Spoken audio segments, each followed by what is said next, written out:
बहुत ही बेहतरीन ढंग से आदर्श रामलीला कमेटी का जो कार्यक्रम है अपने आप में पिछले साल से दोबारा शुरू किया है। ये सभी साथी साधुवाद के पात्र हैं और शायद आप सोच रहे होंगे कि आज प्रिंसिपल साहब यहाँ क्या कुछ खास कहने वाले हैं। तो मैं कहूँगा मेरे ख्याल से एक भी कहने की स्थिति में नहीं, दावा करता हूँ इस बात।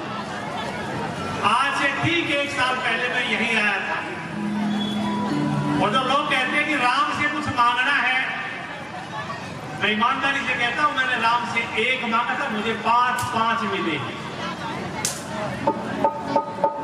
चुनाव की पहली रात थी, दिनेश जी, प्रधान जी, भाई रविंद्र बंसल जी, सचिन जी यही सभी थे, मनोज रोहिला जी यही थे। वही रात अंतिम, यही रात भारी, एक रात की बस हकीकत है सारी। मैं इसी बात पे बोल रहा था और मैंने एक चीज मांगी थी कि भगवान मैं हॉस्पिटल के पास वाले स्कूल में हेडमास्टर था, मुझे प्रिंसिपल बना के स्कूल में भेज देना। और मुझे खुशी की बात है कि जो दिन कहा था 1.5 महीने पहले जो जबान से निकली थी वही दिन 1 जुलाई को मैंने प्रिंसिपल कार्यभार ग्रहण कर लिया। भाई सचिन जी कह रहे थे कुछ विद्यालय की समस्याओं के बारे में, मैं उस पर भी बात करूंगा। ये स्कूल अपने आप में बच्चों की पढ़ाई का एक आदर्श केंद्र हुआ करता था। सचिन जी ने कहा कि 3 में से 1 लाडला, 3 में से नहीं, मैं 3 में से 2 हो गया हूं। जिस टीचर ने पहली क्लास में आपका नाम लिखा, जिस पंडित ने आपके फेरे करवाए और जिस अधिकारी ने आपको नौकरी ज्वाइन करवाई, इन तीनों में से 1 मैं हूं सिर्फ आपके लिए। लेकिन आपकी धर्मपत्नी भी मेरे पास अब नौकरी कर रही है, तो 3 में से मैं 2 हो गया। इस स्कूल की स्थिति में पूरे हाजिरी से बात करना चाहता हूं। मैं ईमानदारी से कहता हूं, आज रविवार का दिन था, आज भी मेरी शिक्षा समिति की प्रधान मंजिता जी यहीं बैठी है मंच के सामने। मेरे रिक्वेस्ट पर वो आज थे मौजूद। मेरे दोनों पीर भाई राहुल और राकेश मेरे साथ थे। और ईमानदारी से मानिए, सूर्यास्त के समय में यहीं से निकला हूं। अभी मैं सूर्यास्त तक अपने विद्यालय में था, सुबह 7 बजे से लेकर, इसलिए कि इस विद्यालय की कायाकल्प होनी चाहिए। बच्चियां पढ़ रही हैं, बच्चों की संख्या बढ़नी चाहिए। और मैंने एक और प्रयास किया, मैं हाजिर को बता दूं, बच्चों के पढ़ने के लिए आपके कैना में कोई स्कूल नहीं बचा है हरियाणा सरकार का। मैंने उच्चाधिकारियों से बात करके ये कार्यक्रम भी शुरू करवाने का अभी बीड़ा उठाया है कि लड़कों के दाखिले भी विद्यालय में हो, ताकि लड़के भी गरीबों के, मॉडल स्कूल में फीस लगती है, यहाँ बिना फीस के बच्चे मुफ्त में पढ़ सके, ये कार्य करवाने का भी जिम्मा उठाया।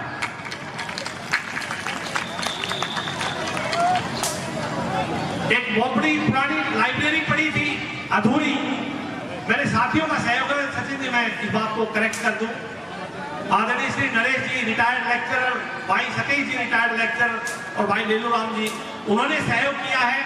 मैं तो निमित्त मात्र बना हूं, मुझे तो सौभाग्य मिला है कि मैं इस समय स्कूल में ज्वाइन किया है और मैं निमित्त बना कि वो कार्य पूरा करवाने के लिए मेरा सहयोग रहा। मैं आपको बता रहा था मैंने क्या मांगा था। मैंने भगवान से मांगा था कि मुझे स्कूल मिल जाए, लेकिन पिछली रामलीला के टाइम पे मैं कैना का निवासी नहीं था। आज कैना में मेरे पास 2 मकान हैं अपने खुद के। ये रामलीला, पिछली बार मैं, मेरी बेटी यही अपने स्कूल में लेक्चरर है और मेरी धर्मपत्नी आए थे। आज हम 3 नहीं 4 आए, 2 के साथ भी आज आया। ये खुशी भी भगवान ने मुझे इसी के साथ दी। तो मैं कह रहा था कि भगवान से 1 मांगोगे तो 5 मिल जाते हैं। राम से मांगे तो देखिए, लेकिन मांगने के लिए पात्र भी बनना पड़ता है। वो पात्र को कभी नहीं मिलता है। दिल से अगर सच्ची श्रद्धा से अगर भगवान को याद करोगे, उनसे कुछ मांगोगे तो सब कुछ मिलेगा। अभी रामलीला का मंचन शुरू होगा। दिल से कुछ मांगोगे तो हर हाल में आपको मिलेगा। मैं अक्सर कहा करता हूं कि उसके लिए पुरुषार्थ भी करना पड़ता है। जो पानी से नहाते हैं वो लिबास बदलते हैं, जो पसीने से नहाते हैं वो इतिहास बदलते हैं। पुरुषार्थ आप कीजिए, भगवान आपका सब कुछ करने के लिए तैयार बैठे। मुझे रामायण का एक बहुत पसंद, वैसे तो मैं रामायण में मेरे ख्याल से कोई दिन नहीं जब 4 से 5 घंटे तक मैं रामायण की पुनरावृत्ति ना कर लूं। मेरे घर में मैक्सिमम रामायण का ही यूट्यूब पे चलता रहता है। लेकिन मुझे बड़ी महत्वपूर्ण चीज याद आती है, जब रावण का वध करने के लिए बार बार विभीषण कह रहे हैं प्रभु इसके हृदय में बाण मारिए, तो राम ने कहा मैं इसके हृदय में बाण नहीं मार सकता। न क्योंकि रावण सारे दिन सीता को याद करता है और हृदय में सीता निवास करती है, और सीता माता को तुम्हारी है उसके हृदय में मैं निवास करता हूं। अगर वहां तीर चलाया गया तो मैं नहीं रहा तो पूरा संसार खत्म हो जाएगा।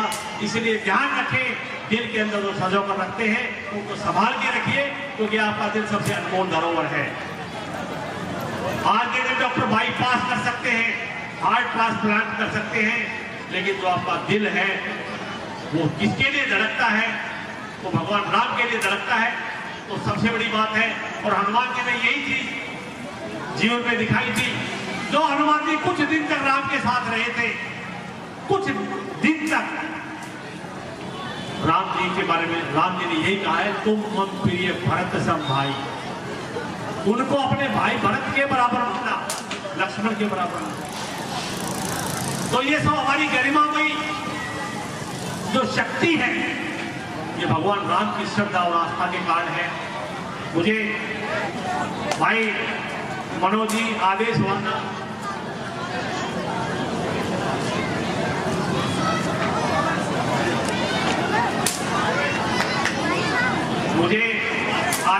कि आपको इस कार्यक्रम में कुछ सहयोग देना है, तो जो भाइयों का आदेश था, मैं अपनी नई कमाई में से 21,000 रुपए आदर्श रामलीला कमेटी को अपनी तरफ से देने की घोषणा करता हूं। बाकी मैं इनसे दूर भी नहीं हूं, जो भी आदेश होता है मैं इनसे बाहर नहीं जा सकता। इस भव्य आयोजन के लिए जो दूर दूर से गांव से लिए जो पूरा प्रचार हो रहा है, लोगों के अंदर विचार बदलेंगे। आप याद कीजिए, जब आज से 25-30 साल पहले रामायण का मंचन होता था, ट्रेनें रुक जाती थी, बारातें निकासियां रुक जाती थी, पहले रामायण देख के उसके बाद चलते थे। वही भावना दोबारा से पैदा हो, चलो कुछ नया करके दिखाएं, कुछ अपनी पुरातन संस्कृति को पुनः जीवित करें। इसी आशा विश्वास के साथ प्रभु राम के चरणों में हम अपने आप को समर्पित करते हुए, भगवान राम को याद करते हुए, इन्हीं शब्दों के साथ कि कुछ काम कर ऐसा कि ऊंचा नाम हो जाए, सारे जहां में तेरा पैगाम हो जाए, खुदी को कर बुलंद इतना कि तू भी राम राम हो जाए। जय हिंद, जय भारत, जय श्री राम। और इसे अपने रामचंद्र की बहुत बहुत धन्यवाद।